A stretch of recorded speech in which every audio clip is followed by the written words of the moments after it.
চূড়ান্ত অব্যবস্থা পানিহাটির মধ্যে চলছে। পুরো পানিহাটি জুড়ে একটা যে রটনা বা চলছে, কথা চলছে, সেটা হচ্ছে বিধায়কের বৌমা চাকরি চুরি। তো বিধায়কের বৌমার চাকরি চুরি এই বিষয়টা কিন্তু পুরো পানিহাটিবাসী কি পশ্চিমবঙ্গবাসীও জেনে গেছেন। তো যারা শিক্ষিত, বেকার, যারা চাকরি পাবার যোগ্য, সেই যোগ্য চাকরি প্রার্থীরা কিন্তু চাকরি পায়নি, অথচ বিধায়কের বৌমা চাকরি পেয়েছেন। এটা হচ্ছে একটা বিষয়। আর এর বাইরেও আমরা আরো একটা জ্বলন্ত বিষয়, যেটা পানিহাটির সাথে খুব ওতপ্রোতভাবে জড়িত, যে ঘটনা ঘটে গেছে, আমরা জানি যে ঘটনায় গোটা পৃথিবীকে আলোড়ন সৃষ্টি করেছিল আরজি কর কাণ্ডে। সেই পানিহাটির অভয়া, যে পানিহাটিরই মেয়ে, আমাদের পানিহাটিতেই বসবাস করত ডাক্তার, তার উপরে যে নৃশংস ঘটনা ঘটেছে, সেই ঘটনাকে পুরোপুরি চাপা দেওয়ার জন্য যে দুজন ব্যক্তি যুক্ত ছিলেন, তিনি পানিহাটির বিধায়ক এবং বর্তমানে পানিহাটির চেয়ারম্যান সোমনাথ দে এবং নির্মল ঘোষ মহাশয়। দেখুন, তৃণমূলে এটা সম্ভব যে কোনো অন্যায় কাজ পার্টির হয়ে যদি করে, সেই অন্যায় কাজকে চাপা যদি দেয়, তাহলে চাপা দেওয়ার জন্য পুরস্কার দেওয়া হয়। তো যে সোমনাথ দে মহাশয় যে অন্যায় কাজটি, অভয়াকে যেভাবে মেরে ফেলা হয়েছিল, সেইটাকে পুরো ধামাচাপা দেওয়ার জন্য সহযোগিতা করেছেন, সেই সোমনাথ দে মহাশয়কে কিন্তু পুরস্কার দেওয়া হয়েছে এবং পরবর্তী ক্ষেত্রে তাকে চেয়ারম্যান করা হয়েছে। তো পানিহাটিবাসীকে ভাবতে হবে যে পানিহাটির পরিস্থিতি কি আছে। এছাড়াও আপনারা দেখেছেন যে 7, 9, 11, 17, 22, 26, 29, 32 এই যে ওয়ার্ডগুলো আছে, এই ওয়ার্ডগুলো এতটাই পরিস্থিতি খারাপ, সেই পুরো রাস্তার যে পরিস্থিতি, যে রাস্তার ভাঙা অবস্থায় আছে, মানুষ 6 নম্বর ওয়ার্ডেও আছে, সেই রাস্তা যে ভাঙা আছে, সেই রাস্তাগুলো কিন্তু পৌরসভা এখনো পর্যন্ত, আগে আমরা দেখেছি যে পুজোর সময় একটা নম করে করার চেষ্টা করতো, এবছর কিন্তু সেটাও হয়নি।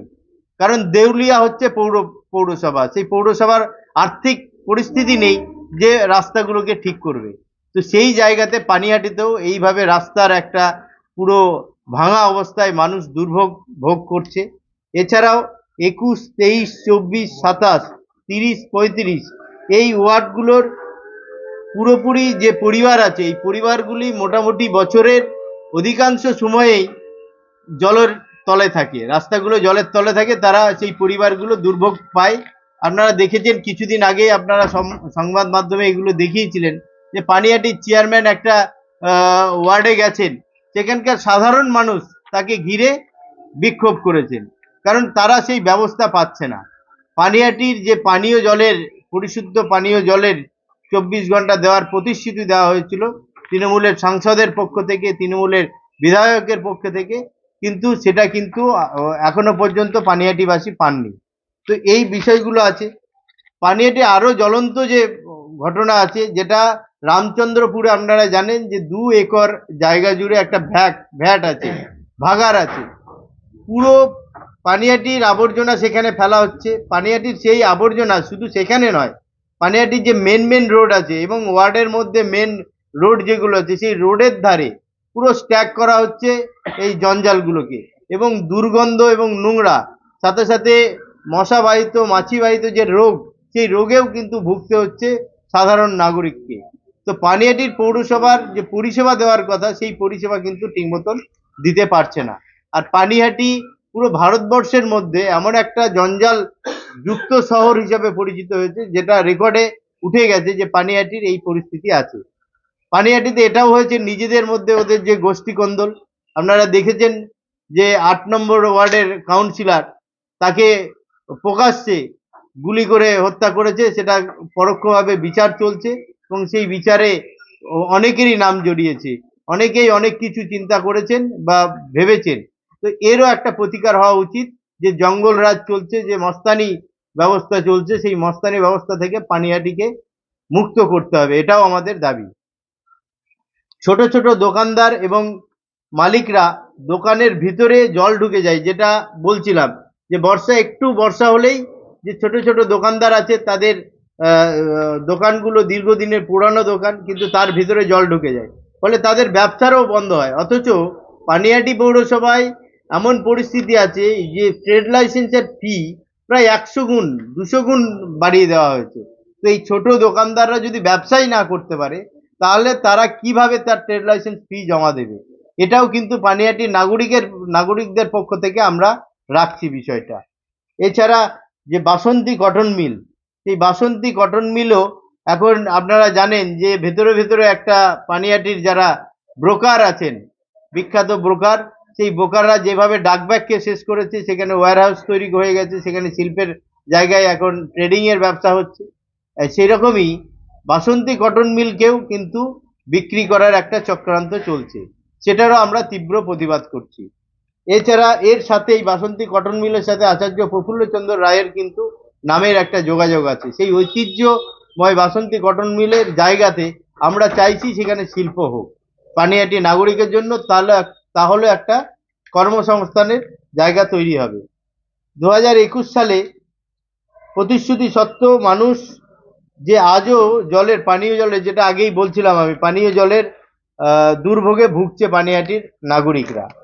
বেপরোয়া বেআইনিভাবে নির্মাণ কার্য চলছে।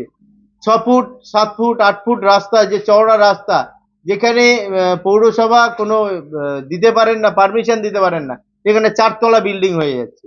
তো এই পরিস্থিতি পুরো পানিহাটি জুড়ে আছে।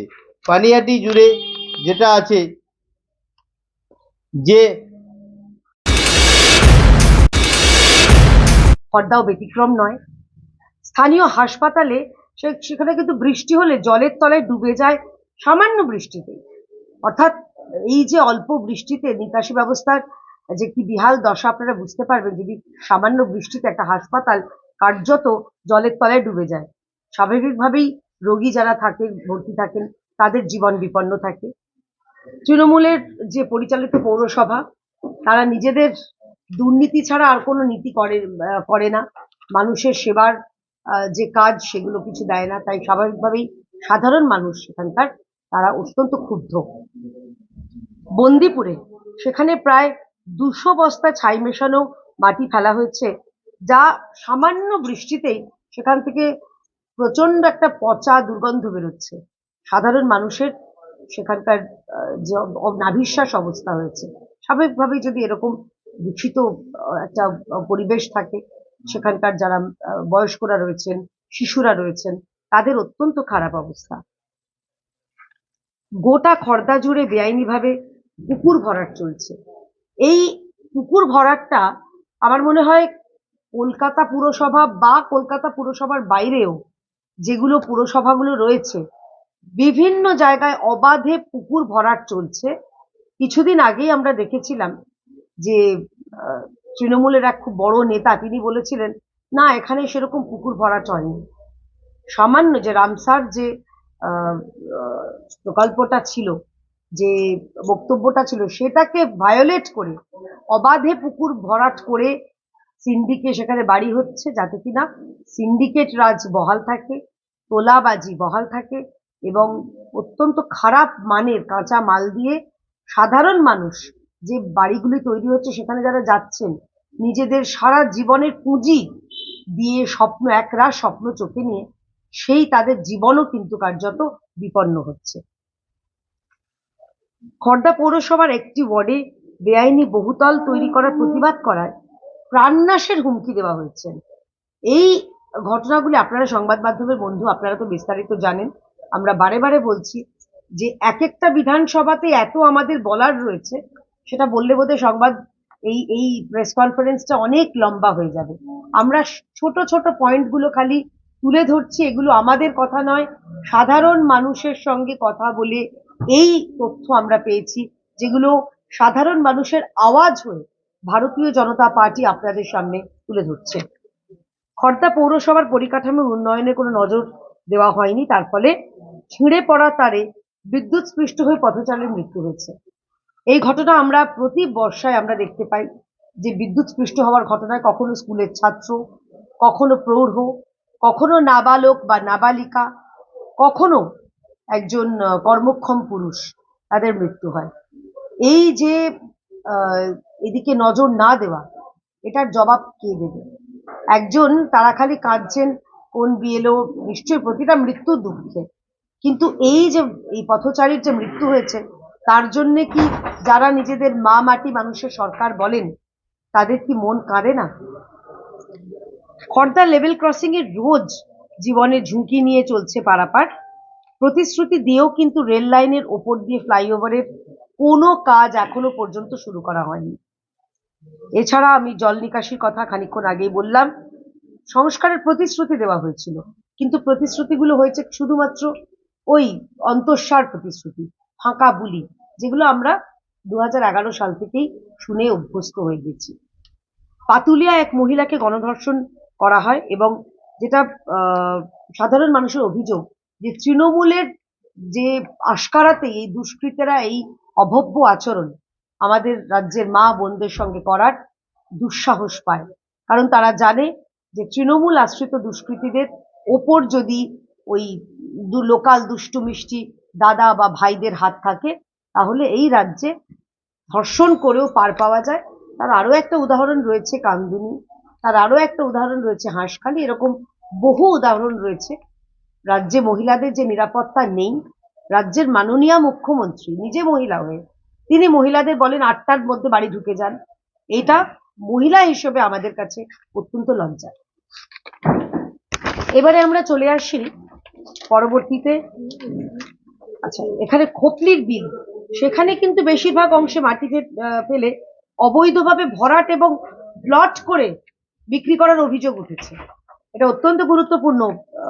যেখানে আমরা আমাদের জলাভূমি জলাশয় আমাদের রক্ষা করতে হবে, পরিবেশ রক্ষা করতে হবে, এত বড় বড় কথা আমরা শুনতে পাই মমতা বন্দ্যোপাধ্যায়ের মুখে, সেই জায়গায় দাঁড়িয়ে খোপলির বিলের মতন একটা বিশাল একটা অঞ্চল, সেটা জমি জল দিয়ে জলটা বুঝিয়ে জলা জমি ভরাট করে প্লট করে বেচেও দেওয়া হচ্ছে। টাকাগুলো কার কাছে যাচ্ছে এটার জবাব আমরা চাই। আমরা চাই 25-75-এর ভাগ কোন নেতাদের বাড়িতে যাচ্ছে সেই জবাব আমাদের দিতে হবে।